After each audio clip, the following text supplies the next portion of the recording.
the fall of 1974, a group of 4 friends embarked on a road trip through the desolate back roads of the American Southwest. The aim was simple, a journey of adventure and discovery. They loaded up their old van with supplies, a map, and a sense of excitement that comes with the open road ahead. Little did they know that their trip would take a horrifying turn that would haunt them for the rest of their lives. The first days were filled with the joy of exploration. They marveled at the vast landscapes, camped under starlit skies, and captured the breathtaking scenery on film. But as they ventured deeper into the desolate regions, signs of civilization became sparse, and a sense of isolation settled over them like a heavy fog. One evening, as the sun dipped below the horizon, they found themselves driving along a seemingly endless stretch of deserted highway. The van's headlights cut through the darkness, revealing nothing but the empty road ahead. But then, in the distance, a faint light flickered. A lone gas station. Relieved to find a place to rest, they pulled into the station. The place looked like it hadn't seen a customer in years. A lone attendant emerged from the shadows, his appearance gaunt and his eyes hollow. He barely spoke, his voice a raspy whisper as he offered them fuel and directions to the nearest town. As they continued their journey, the landscape became increasingly eerie. Abandoned buildings loomed like specters in the moonlight, and an unsettling silence seemed to blanket the world. The friends exchanged uneasy glances, their initial excitement giving way to unease. Hours later, they stumbled upon a small roadside motel. Its neon sign buzzed faintly, casting an eerie glow on the surroundings. Exhausted and eager for a place to sleep, they pulled into the parking lot and booked a room. The motel's interior was as unsettling as the outside. The hallway stretched like a labyrinth, the dim lights flickering as if on the verge of giving out. The air was thick with a musty scent, and the friends couldn't shake the feeling that they were being watched. As they settled into their room, unease gnawed at them. Their attempts at conversation were stifled by a heavy tension. But then their attention was drawn to the sound of a faint, mournful melody that seemed to drift through the walls. "Did you hear that?" one of them whispered, eyes wide with alarm. They strained to identify the source of the haunting music, their hearts pounding in their chests. The melody grew louder, its mournful notes dancing through the air, wrapping around them like a sinister embrace. Driven by a mix of fear and curiosity, they followed the sound down the corridor into a door at the end of the hall. The music seemed to emanate from within, its melody growing more melancholic with every step. With a shaky breath, they pushed open the door, revealing a room bathed in an eerie blue light. Candles flickered, casting distorted shadows on the walls. And there, standing in the center of the room, was a figure. A woman in a tattered gown, her hair cascading over her shoulders. Her eyes were empty, her gaze fixed on an old gramophone in the corner of the room. It was from this device that the haunting music resonated, its notes a lament that seemed to echo through time. The friends watched in a mixture of horror and fascination as the woman's hands glided over the gramophone's controls, her movements both graceful and ethereal. "Who are you?" one of them managed to choke out, voice barely above a whisper. The woman's head turned slowly toward them, her eyes devoid of life yet filled with an unspoken sorrow. Without a word, she extended a pale hand toward them, her fingers beckoning them closer. The melody intensified, its haunting strains wrapping around them like tendrils. Drawn by an inexplicable force, they took hesitant steps forward, their minds a whirlwind of emotions. The woman's gaze seemed to pierce through them, her hand a lifeline in the sea of uncertainty. But just as their fingers brushed against hers, the gramophone's needle screeched to a halt and the room plunged into silence. The woman's eyes flickered with a hint of fleeting emotion, a spark of realization that seemed to pass through her like a ghostly breeze. And then, in an instant, she was gone, the room empty and devoid of any presence. The candles, now still, were surrounded by a tangible chill, the blue light fading until the room was plunged into darkness. The friends stumbled backward, fleeing the room and the motel itself. The night air felt like a reprieve as they burst through the motel's doors and into the empty parking lot. As they sped away, the motel's silhouette shrinking in the distance. They couldn't shake the feeling that they had brushed against something beyond their understanding. The woman's sorrow, the haunting melody, the inexplicable events, they all defied explanation. And yet, deep within their minds, they knew that they had witnessed something that transcended the boundaries of reality. The friends never spoke of that night again, each haunted by the memory of the woman's presence, the mournful melody, and the eerie motel. And as the years passed, they often found themselves gazing at the moon, wondering if the woman still lingered in that desolate place, trapped between worlds. Her story a haunting reminder that some mysteries are meant to remain unsolved.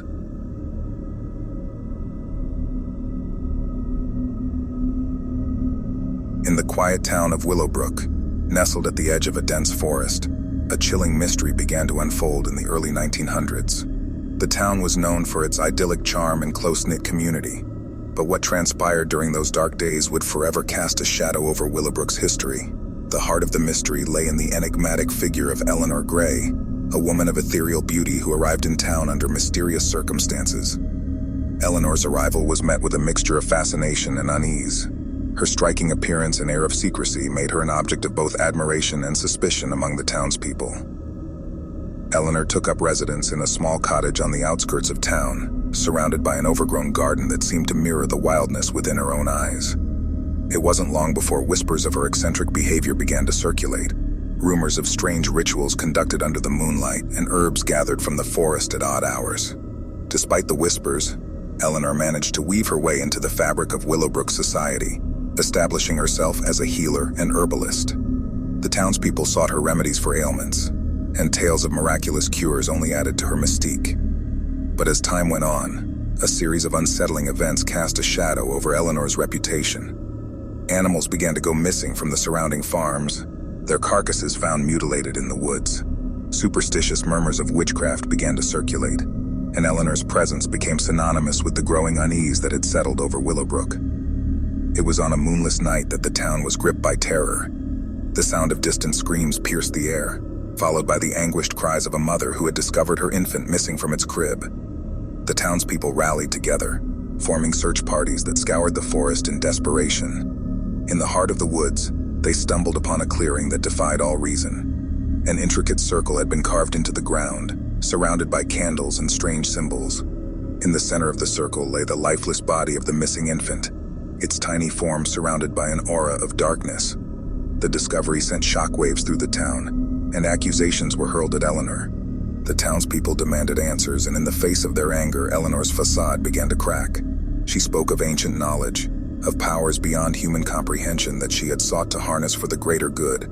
Eleanor claimed that she had attempted to perform a ritual to protect the town from an impending darkness, but something had gone terribly wrong. The darkness she had summoned had taken on a life of its own, twisting her intentions into something malevolent and terrifying. The townspeople, fueled by fear and anger, didn't know whether to believe her or condemn her. A mob gathered outside her cottage, their faces contorted with a mixture of suspicion and hatred.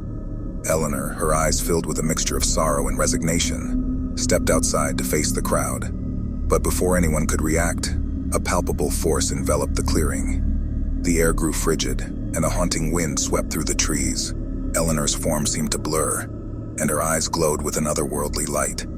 And then, with a sudden burst of energy, a torrent of dark shadows erupted from her, swirling around her like a sinister vortex. The townspeople watched in horror as the shadows lashed out, engulfing Eleanor and pulling her into their abyss. The force was so powerful that it knocked many of the onlookers to the ground.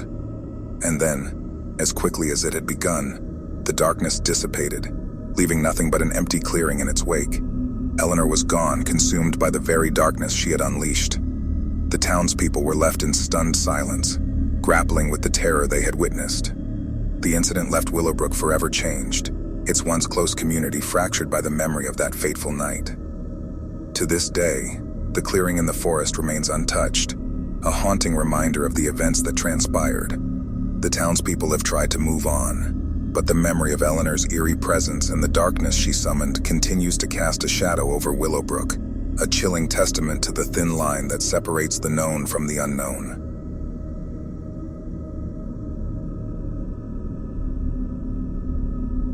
In the remote village of Ravensbrook, nestled deep within a dense forest, an old abandoned mansion stood as a haunting reminder of a dark past. The villagers rarely spoke of the mansion, and those who dared to venture near it did so with trepidation. The chilling tale that had been passed down through generations whispered of a family that had once lived there, a family whose thirst for power led them down a path of madness and tragedy. As a young journalist with a fascination for the macabre, I couldn't resist the allure of the mansion's history. Armed with a notebook and a camera, I set out to Ravensbrook to uncover the truth behind the legends. The journey to the village was arduous, the forest seemingly alive with a hushed energy. The villagers greeted me with wary smiles, their eyes conveying a mixture of curiosity and caution. When I inquired about the mansion, their faces turned somber, and they warned me to stay away. But my determination was unshakable, and I set out toward the mansion at the edge of the village. Its stone walls were weathered and cracked, and the windows were shattered, their shattered glass gleaming like teeth in the fading sunlight. The air was thick with an eerie stillness, as if the very land held its breath in anticipation. As I stepped inside, a cold draft swept through the hallway, sending a shiver down my spine. My flashlight's beam danced across the faded wallpaper and decaying furniture. Each creak of the floorboards seemed to echo with the weight of forgotten memories. The mansion's grandeur was evident even in its dilapidated state, but there was an unsettling air that clung to every room. I ventured deeper into the heart of the mansion, my footsteps echoing in the silence. It was in a dimly lit study that I stumbled upon a collection of old journals, their pages yellowed with age. With a sense of trepidation, I opened one of the journals and began to read. The entries spoke of a family named the Wycliffes, whose rise to power had been fueled by dark rituals and forbidden knowledge. The patriarch, Nathaniel Wycliffe, was rumored to have made a pact with an otherworldly entity in exchange for wealth and influence. As the Wycliffes' power grew, so did their descent into madness. The entries became increasingly erratic, detailing the family's obsession with the occult and their belief in their ability to control the very forces of nature. But with power came a heavy price. The family's sanity began to unravel, and tragedy followed in its wake. A particular entry caught my attention, a chilling account of a series of mysterious deaths that had befallen the family. The details were gruesome, the descriptions of blood-soaked walls and frenzied scribbling sending a shiver down my spine. The entries ended abruptly, leaving an unsettling sense of incompleteness. As I closed the journal, a soft sound echoed through the room, a whisper of something moving in the shadows. I spun around, my heart racing, but the room was empty. The feeling of being watched settled over me like a suffocating shroud. Undeterred, I continued my exploration of the mansion, each room revealing more of the family's tragic history. It was in the grand ballroom that I felt an inexplicable compulsion to look up. Above me, in the rafters, hung a tattered noose, swaying gently as if moved by an unseen hand. A shiver raced down my spine, and I hurried to leave the mansion, my mind consumed by the chilling history that seemed to seep from its very walls. But as I stepped outside, the air grew colder, and the forest around me seemed to come alive with a haunting energy. I turned to face the mansion only to be met with a vision that left me paralyzed with fear. Figures emerged from the shadows, their forms indistinct and ghostly. Among them was Nathaniel Wycliffe himself, his eyes gleaming with an otherworldly light. "Leave this place," his voice echoed in the air, a spectral whisper that seemed to resonate in my bones. But my legs were rooted to the ground, and I could only watch in horror as the figures approached, their eyes fixated on me. The air was charged with an energy that seemed to pierce through reality itself, and I felt as if the very fabric of the world was unraveling around me. With an almost supernatural strength, I tore my gaze away from the figures and stumbled back toward the village. Their eerie whispers followed me, their words a jumbled mix of warnings and cries. The forest seemed to close in around me, the trees reaching out like skeletal fingers. As I burst into the village, my breath ragged, the villagers turned to look at me with a mix of fear and pity. They had seen the terror in my eyes, and they knew that I had encountered something beyond human understanding. The villagers gathered around, their expressions solemn. An elder stepped forward, his eyes filled with sorrow. He recounted the true history of the Wycliffes, a history that had been suppressed for generations. The family's insatiable thirst for power had led them to summon dark forces that were beyond their control, and the consequences had been catastrophic. "You've seen them, haven't you?" the elder asked softly, his gaze locking onto mine. I nodded, my voice barely above a whisper. The figures in the mansion, the presence that had followed me, it was as if the very souls of the Wycliffe family were trapped between the realms of the living and the dead, forever bound to the mansion that had once been their refuge. The villagers shared stories of strange phenomena and unexplained happenings that had plagued the village for years, each tale painting a portrait of a town haunted by a past it could not escape. As I left Ravensbrook, the memories of the mansion and its chilling history haunted me, a reminder that some truths are too terrifying to be fully comprehended. The village, with its hidden secrets and spectral presence, remained etched in my mind, a haunting tale that would forever remain both a mystery and a warning.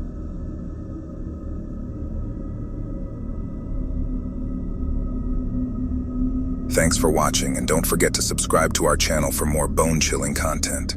Prepare yourself for the horror that awaits. And remember, the night is full of secrets, waiting to be revealed. Give in to the fear if you dare.